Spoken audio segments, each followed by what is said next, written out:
दिल्ली की रानी। एक थी रानी। क्योंकि राजा की मौत एक हादसे में हो गई थी, रानी को ही राज्य संभालना पड़ रहा था। रानी का नाम था रानी रश्मिवती। रानी ईमानदार थी और प्रजा की सेवा में लगी रहती थी।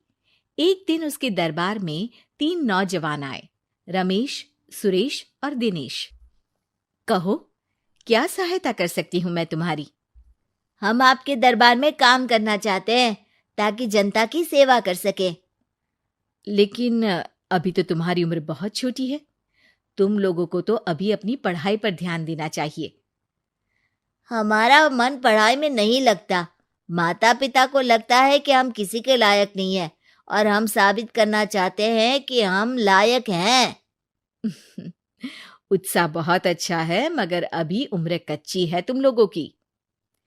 अरे उम्र से क्या होता है रानी जी? शास्त्रों में लिखा है कभी किसी के ज्ञान को उसकी उम्र के आधार पर नहीं देखना चाहिए। बात तो सही है तुम्हारी। और अगर सच में तुम अगर ये संकल्प करके आए हो कि तुमको यहाँ काम करना है, तो पहले परीक्षा देनी पड़ेगी। 3 परीक्षा, एक शारीरिक परीक्षा, एक बुद्धि की परीक्षा और एक देशभक्ति की परीक्षा। और ये क्या है? वो मंत्री महोदय तुम्हें समझा देंगे। हमारे पास समय नहीं है। अगर तुम लोग तैयार हो तो बताओ। हाँ हाँ, हम तैयार है किसी भी परीक्षा के लिए। मैं भी तैयार हूँ कुछ भी कर गुजरने के लिए। तो ठीक है मंत्री जी, आप इन तीनों की परीक्षा कल से ही शुरू कर दीजिए। जो आ गया रानी साहिबा। अगले दिन से ही तीनों की परीक्षा शुरू हो जाती है। पहले शारीरिक परीक्षा, यानी किस में कितना है दम, ये देखेंगे हम। क्योंकि शरीर में दम होगा तभी तो प्रजा की सेवा में दम लगा पाओगे। हमें क्या करना होगा? वो पेड़ दिख रहा है, जो सबसे पहले चढ़ेगा उस पे दरबार में नौकरी पाने के अवसर उसी के बढ़ जाएंगे। मैं चढ़ता हूँ। अरे रुको रुको, गिनती गिनने दो। 1, 2, 3। 3 की गिनती के बाद रमेश और सुरेश भागकर पेड़ के पास गए, मगर दिनेश आराम से पेड़ के पास गया। जैसे ही रमेश और सुरेश आधे पेड़ तक चढ़ गए, दिनेश ने उन दोनों की टांग पकड़ के उन्हें नीचे गिरा दिया और खुद पेड़ पर चढ़ गया। दिनेश की जीत हुई। अरे लेकिन इसने बेईमानी की। बेईमानी नहीं की, बुद्धि लगाई। शरीर के दम के साथ दिमाग में भी दम होना चाहिए। क्यों मंत्री जी? हाँ हाँ, बात तो तुम्हारी सही है, लेकिन बात अगर बुद्धि की है तो बुद्धि की असली परीक्षा हम कल लेंगे। शाम को जाकर मंत्री रानी को सब बता देते हैं। यानी दिनेश उन सब में ज्यादा होशियार है। जी रानी साहिबा। अगले दिन तीनों की बौद्धिक परीक्षा का समय होता है। आज हमें क्या करना है मंत्री जी? थोड़ा सब्र करो, कल जल्दबाजी में ही हारे थे तुम। सही कह रहे हैं मंत्री जी। अरे तू क्यों ज्यादा बोल रहा है? तू भी तो हारा था ना कल। ए दिनेश, ज्यादा होशियार मत बन। अरे अरे अरे, लड़ो मत। आज की परीक्षा पर ध्यान दो। आज की बौद्धिक परीक्षा में ये कुछ बोरे हैं, कुछ में नमक है और कुछ में रुई। जिसको जो ले जाना है उठा लो। देखते हैं कि कौन जल्दी से कोई भी एक बोरा नदी के उस पार लेकर जाता है। समय शुरू होता है अब। तीनों बोरों की तरफ बढ़ते हैं। सुरेश, नमक की बोरी भारी है, ले जाने में मुश्किल होगी। हाँ हाँ, सही कह रहा है, रुई हल्की है, हम दोनों रुई लेकर चलते हैं। अरे भाई, मैं तो नमक लेकर जाऊंगा। रमेश और सुरेश ये सोचकर हंसते हैं कि आज तो दिनेश हार ही जाएगा। दौड़ शुरू होती है। 1, 2, 3। तीनों नदी की तरफ भागते हैं। रुई में वजन कम होने के कारण रमेश और सुरेश आगे निकल जाते हैं और दिनेश थोड़ा पीछे। पर जैसे ही वो सब नदी में जाते हैं, दिनेश की बोरी का नमक गलने लगता है और वजन कम हो जाता है, जबकि रमेश और सुरेश की रुई में पानी भर जाता है और बोरी का वजन बढ़ जाता है। अरे ये इतनी भारी क्यों हो गई रमेश? अरे मुझे क्या पता, शायद जादुई बोरी है। अरे लगता है कि हम बेवकूफ बन गए। बने नहीं हो, तुम हो ही बेवकूफ।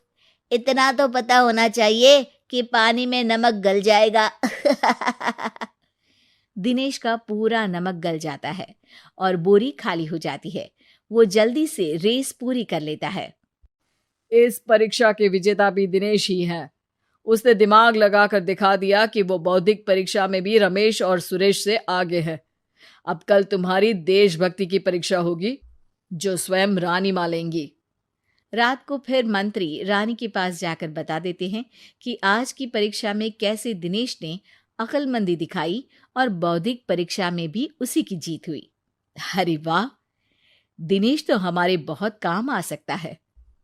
हम उत्साहित हैं कल की परीक्षा के लिए। वो तो ठीक है रानी साहिबा, लेकिन हमने सुना है कि पड़ोसी राज्य का राजा आकाशदीप हमारे राज्य की सीमा में घुसपैठ कर रहा है। ये तो चिंता की बात है।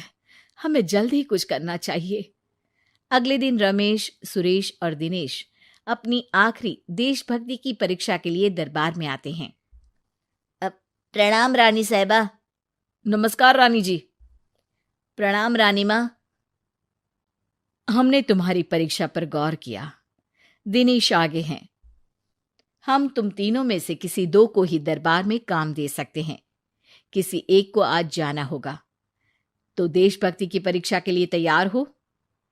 पूरी तरह से। मैं तीनों से एक ही सवाल करूंगी। जिसका जवाब सबसे सही लगेगा उसे तो नौकरी मिल ही जाएगी। फिर दूसरे सबसे सही जवाब देने वाले को भी काम मिलेगा। आप लोगों का समय शुरू होता है अब। ज्यादा सोचने का समय नहीं होगा। जो मन में पहली बात आए उसका जवाब दे। तो सवाल यह है कि तुम इस मिट्टी के लिए क्या कर सकते हो? मैं इस मिट्टी को साफ रखूंगा। यहाँ के लोगों के भोजन की कमी को मैं पूरी करूंगा। मैं यहाँ के लोगों को गले लगा लगा के उनको खुशी दूंगा रानी माँ, और गरीबों के लिए घर बनवाऊंगा। मैं इस मिट्टी के लिए किसी की जान भी ले सकता हूँ रानी माँ। मंत्री, दिनेश को एक तलवार दो। जी रानी जी। दिनेश, पड़ोसी राज आकाशदीप की जान तुम्हारे हाथ में है। जाओ, अपना काम पूरा करो। आज रात को तुम उस पर हमला करोगे जब वो सो रहा होगा। दिनेश वहां से चला जाता है। रानी मां, ये आपने क्या किया? अभी किया नहीं है मंत्री जी। आप आकाशदीप को संदेशा भिजवाओ कि पड़ोसी देश का एक कातिल रात को उन पे हमला करेगा और दिनेश को पकड़वा दो। अरे, ये आप क्या कह रही हैं? और क्यों कर रही हैं आप ऐसा? राजा को लगेगा कि हमने उसकी मदद की, उसकी जान बचाकर। वो हमारे राज्य का पीछा छोड़ देगा और हमारा एहसानमंद हो जाएगा। और दिनेश का क्या होगा? इस राज्य को दिनेश जैसे शातिर और लड़ाकू लोगों से ज्यादा जरूरत है, ऐसे लोगों की जो लोगों को खाना खिलाने की और खुश करने की बात करे। और ये गुण सुरेश और रमेश में है। इन्हें नौकरी दे दो। दिनेश बहुत चतुराई से नौकरी हड़पना चाहता था, जिसके लिए उसने रमेश और सुरेश जैसे दोस्तों का भी नुकसान किया। पर रानी ज्यादा चतुर निकली। उसने एक तीर से दो निशाने लगाए। दिनेश जैसे खूंखार युवक को राज्य से बाहर करवा दिया और पड़ोसी राजा आकाशदीप को अपना एहसानमंद कर लिया। पूरा दरबार रानी की जय जयकार कर रहा था।